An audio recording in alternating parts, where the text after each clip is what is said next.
production of Broad and High is funded in part by the Greater Columbus Arts Council, supporting arts, advancing culture, and connecting the community to artists, events, and classes at columbusmakesart.com. From these contributing sponsors and viewers like you, thank you. This time on Broad and High, we meet an artist, writer, and educator whose distinct personal style flows into all aspects of her work. Learn about an organization that has many facets. And we head back into the kitchen for another installment of Kate's Quick Bites. This and more right now on Broad and High.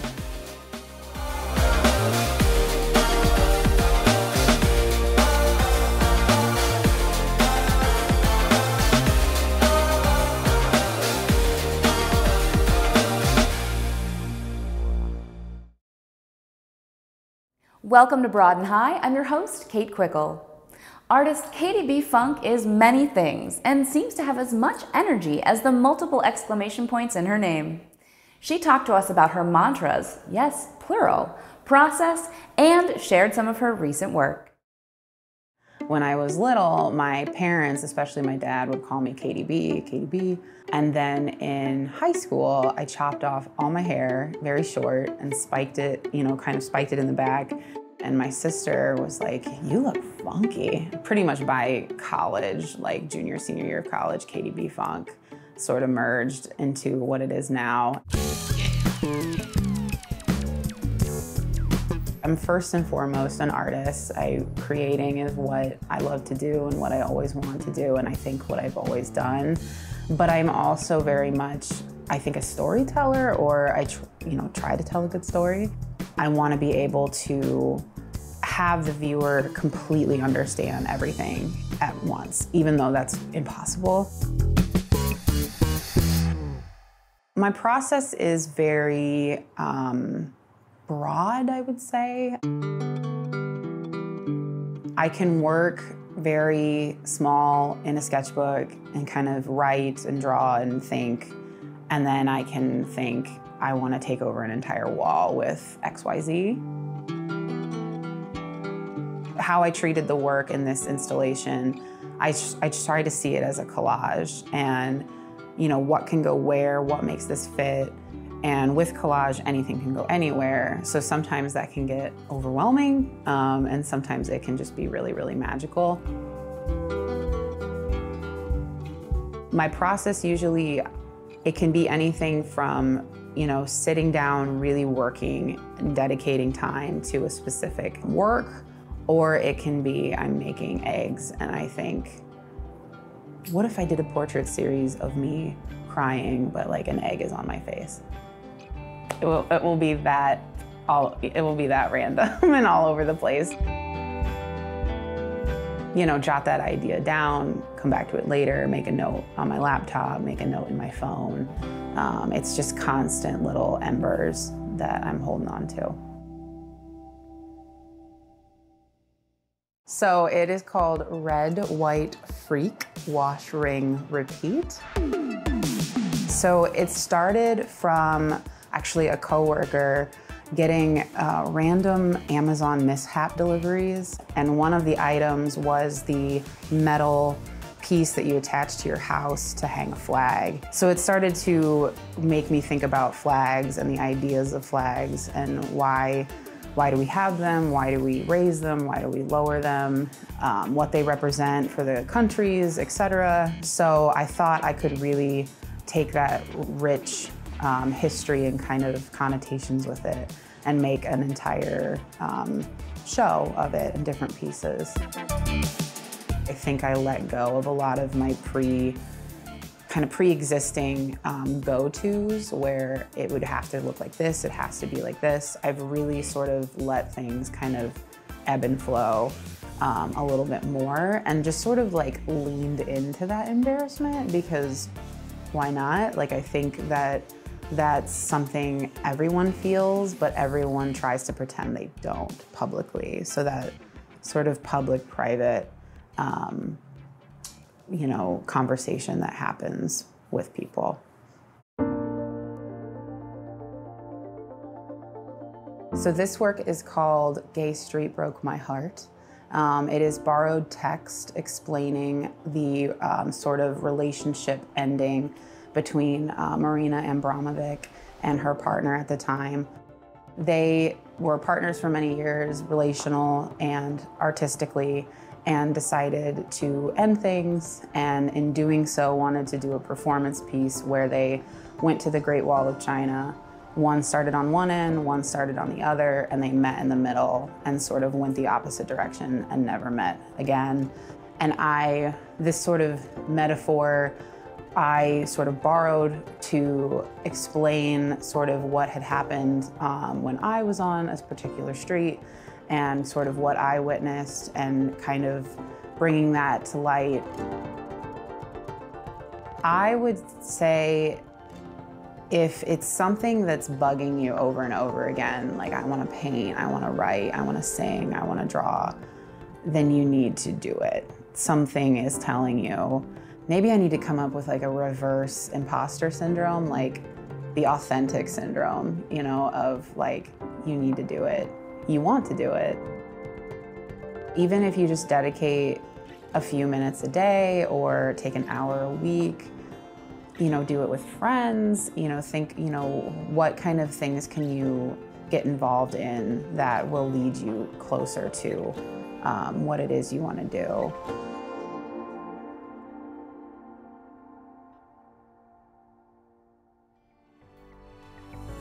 To see more of Katie's work, check her out at katiebfunk.com.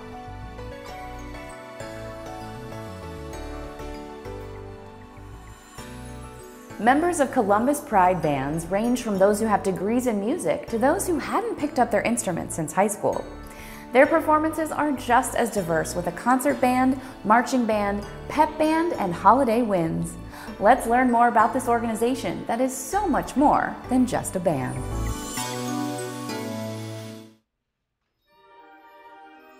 I'm Robert Davis. I am the artistic director of the Columbus Pride Bands. We're an LGBTQ+ organization, but our members are all colors and stripes and types and belief systems, and that's one of the things that makes the group really wonderful. And it brings a lot of people in who might consider us over maybe a similar community band elsewhere in Columbus. I'm Jacob Lowry, and I've been in Columbus Pride Bands for going on 7 years now. It's unlike any community I've ever had, because we've all dealt with different hard times, the ups and downs. We have different interests, backgrounds, and it's just like, it's a whole other world of like networking, potential, friendships, family, and I just really have a hard time putting it into words just like how much I love this band. It's a really big deal for me because, I mean, I grew up in a very small town. I didn't come out until I went away to college. The anti-bullying mission of the Columbus Pride Bands is one of our big ideas, if you will, for the group. You know, the group is of course a community band, but being an LGBTQ+ centered organization, bullying has been such a struggle for members of the LGBTQ+ community for ages. And several years ago, as that came more to the forefront of the national discourse on kindness and LGBTQ safety in schools and in general public, the group really took that on as something that we care about and want to play a role in helping to combat bullying. The ribbons, for me, in a way, are a very exciting way to welcome new members. I'm a co-section leader for the low brass, and getting to give those ribbons out to the new members is a new way of saying, hey, you're here with us, we're family, we're here for you, no matter what. Having like the little ribbon is so nice because it makes it such a safe space, because frankly, I am a lesbian who went to high school in the middle of the Georgia Bible Belt, and I was the only out person at my school. And it was really, really rough. Like, I did get bullied quite a lot just for being out and comfortable with myself. Our motto is uplifting our community through music, and we really try to do that. We uplift our own community from within the band with the music that we play, and by just getting to make music together, which is such a wonderful experience in and of itself. We perform around the community, whether it's in queer spaces or not, around Columbus, because we want to be available to the Columbus and Central Ohio community as a broad space as well. You have thousands of high school band kids that are members of fantastic music programs throughout the state and throughout the country, and many of them need a way and place to continue playing without necessarily being a professional musician. And I think community bands all around the country provide that for people. Band is inherently a welcoming place. You'll see that in any band room around the country, which is really great. So I think the musical mission of the group as an avenue for our folks to continue doing that is really important. And then also the queer identity of the group creates a different sense of community within the band as a part of the LGBTQ+ community. And community is what it's all about.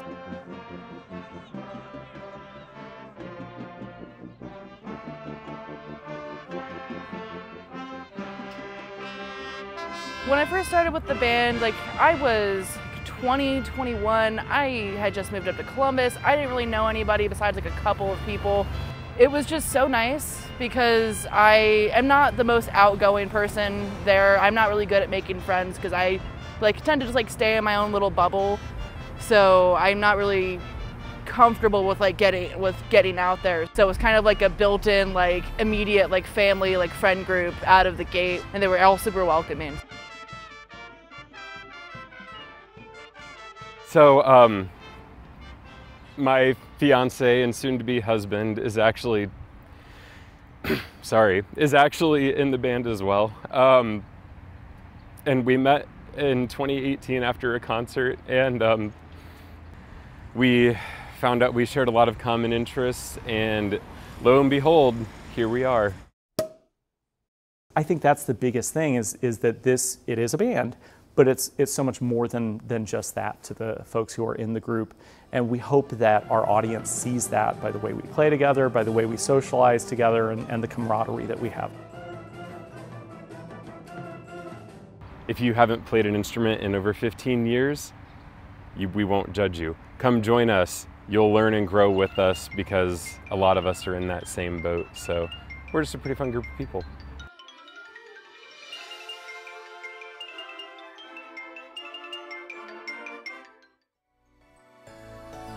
To learn more, check them out at columbuspridebands.org. Next, we step back into the kitchen and learn about an organization that has been bridging arts and accessibility for almost 4 decades. Their programs and services promote inclusive spaces and accessible opportunities for all Ohioans.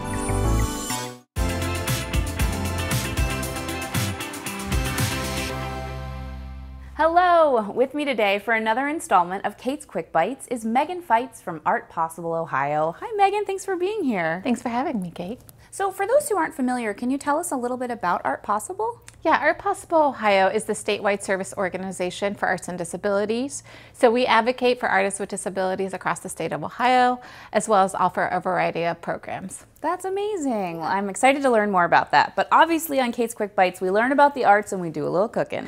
So tell me about your experience in the kitchen. Well, I'm not so much a cook, nor do I enjoy cooking that much, but I make a mean deviled egg. I'm always asked to make it for holiday gatherings, parties, yeah. And I really do enjoy making guacamole because I like it to taste a certain way. Yes. Neither really require much cooking. But they're also essential, delicious snacks, so those are good skills. I can agree with that. But your little boy likes to bake, right? Yes. So I do baking with my 4-year-old because he really gets into it. And one of the things we really like to do is make special holiday treats with eyeballs and fun little themes. Yeah. I love that. Well, we're going to make something kind of festive and delicious for the holidays today. Awesome. So these are ginger cookies. They're pretty simple. They've got molasses, all those great fall spices, cinnamon, cloves, ginger. It's going to be a great thing that you can make for a party or just to sort of have one and nibble around the fire. Super.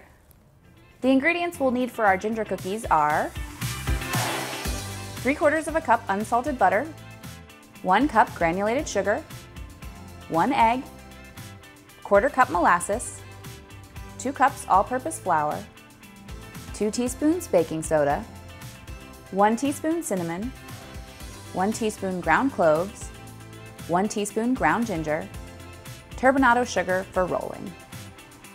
Okay, so let's get started with our cookie dough. Okay. We're gonna start with the dry ingredients. We've already got our oven preheated to 350. Always the first thing you do when you make cookies, preheat your oven. So we're gonna start with our dry ingredients. We have 2 cups of flour in this bowl, and then I'd love for you to add in our spices and the baking soda. So you're adding in a teaspoon of cinnamon, a teaspoon of ground cloves, and that teaspoon of ginger. So those are gonna be all of our delicious fall spices, and then 2 teaspoons of baking soda. Look at that, perfect, oh my gosh. I'm just gonna whisk this together. You can, if you have, kind of a sifter, you can do that too. I think this is just kind of an easy way to mix up your dry ingredients and get everything mixed into the flour. All right, so that's pretty much done. We've got that all incorporated into the flour. Then we're gonna move on to our wet ingredients. I use a stand mixer for this. You could use a hand mixer. You can make them by hand. Really, there's lots of options because it's a pretty simple cookie dough. So we've got our 1½ sticks of softened butter and our egg at room temperature. Also very important just to get those ingredients, set them out for like an hour before you're ready to bake. Helps everything kind of mix together better. So I'm gonna add the butter to the bowl. Let's see if we can get that in there in one floop. And then we're gonna add our cup of sugar and we're gonna start creaming these together. Get these in all the way. And mix it.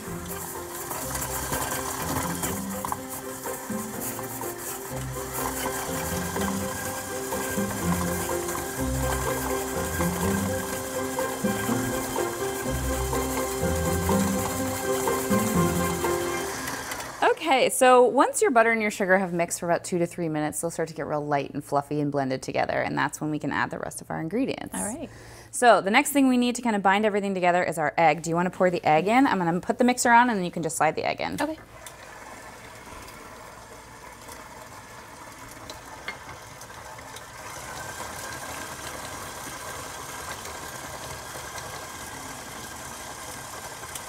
Okay, now we come to the fun part, which is adding the molasses. I have a little trick that I like to use anytime I'm using an ingredient that's kind of sticky or tacky, molasses or honey or peanut butter. We need a 1/4 cup of the molasses. So I like to spray the measuring cup with some cooking spray, and then whatever your sticky ingredient is will just come out a lot smoother into your mix. So that's a little tip I like to use. So I'll just kind of spray it this way. Give it a little spray so it kind of loosens up. So then I'll pour in this into the cup, and then you can dump the molasses into the mix, and that'll kind of get us ready to add our dry ingredients. All right, so I think I can handle that. Right? Yeah. Giving you the easy steps. All right. I'll turn this on, and you can pour it in. Okay. Smells good. It does. Smells like fall. Perfect. Is that good? That's great. And see how most of it came out because of our little spray trick. So as this is mixing, I like to stop the mix and just give it a little scrape with your scraper just to kind of loosen up the bits at the bottom, make sure everything's getting mixed in before we add our dry ingredients. This is the point where my son would start putting his tongue inside the bowl. Yes, want to just get to eating that dough. Just give it one last little zhuzh. Set that aside, and then if you want to go ahead and slowly scoop it in, I'll turn on the mixer and we'll let it come together. Sure.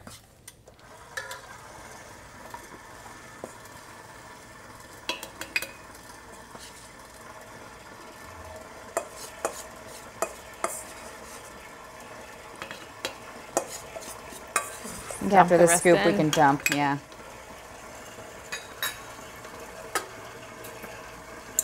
Yay. Okay, we'll mix it up.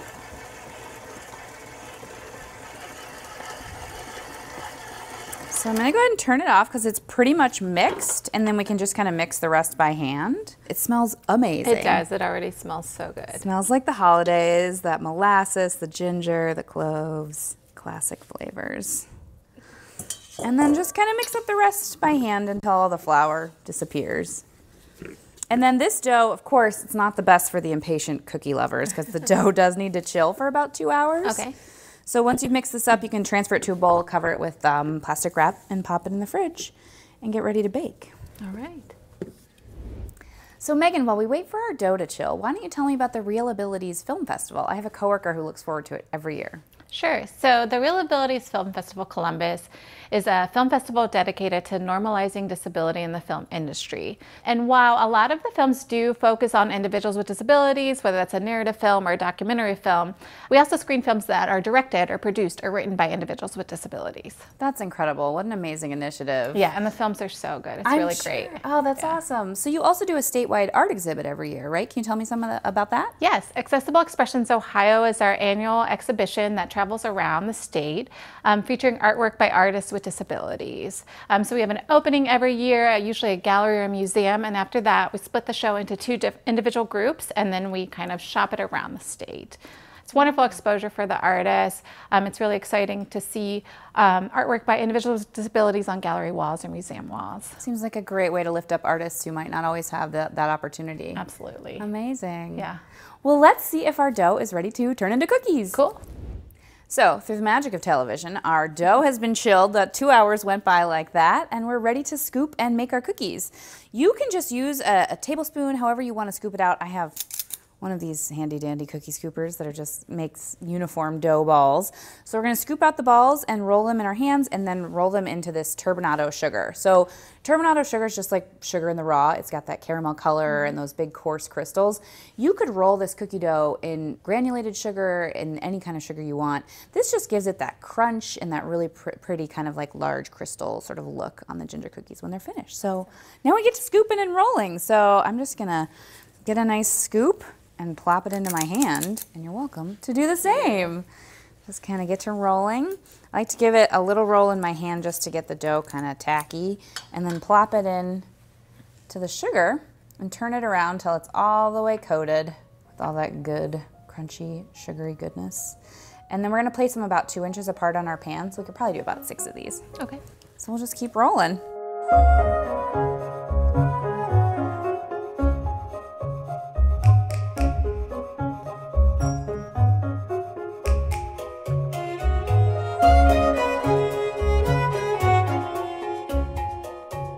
Look great.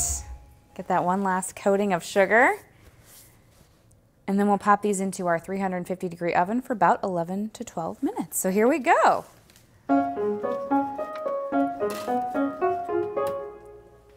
Okay, while the cookies are in the oven, why don't you tell me about your organization's work with art museums? Well, sure. So we have a program called Cultural Access, where we provide professional development opportunities to cultural organizations around Ohio to help them make their spaces, their programs, and their policies more accessible for individuals with disabilities. Oh, that's amazing. So as a mom, I obviously get a lot of kid art that gets sent home with me. So tell me a little bit about your K through 12 art programs. Sure. So another program that we have is called Adaptation, Integration, and the Arts. It's a program where we send teaching artists into pre-K through 12 schools to work with students with disabilities, or integrated classroom that have students with disabilities and without disabilities. And the teaching artists work with the curriculum based in the schools to integrate arts more into the classrooms. Wow, so that's a great way to kind of fold the arts into, kind of find the kids where they are. Absolutely. And get them this exposure. And there's so many benefits out there, so much history and research that shows how much they benefit from this program. Amazing, what a great program.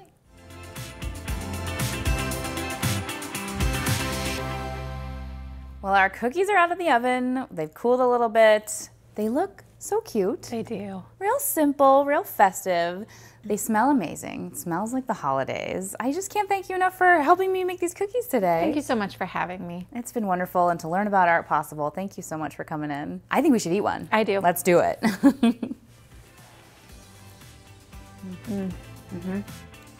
The crunch, that turbinado sugar, soft in the middle. Can't go wrong. Thanks, Megan. Thank you.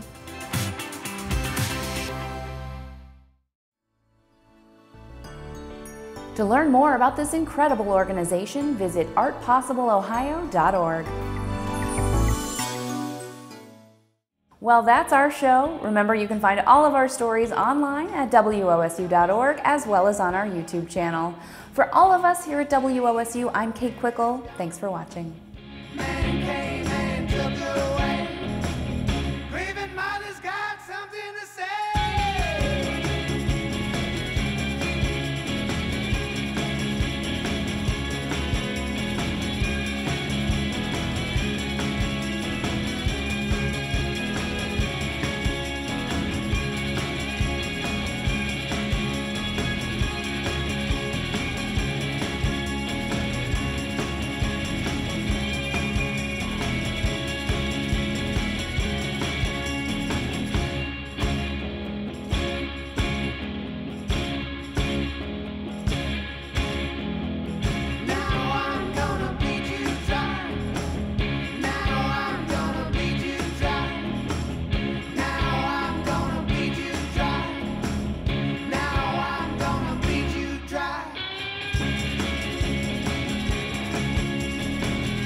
Production of Broad and High is funded in part by the Greater Columbus Arts Council, supporting arts, advancing culture, and connecting the community to artists, events, and classes at columbusmakesart.com.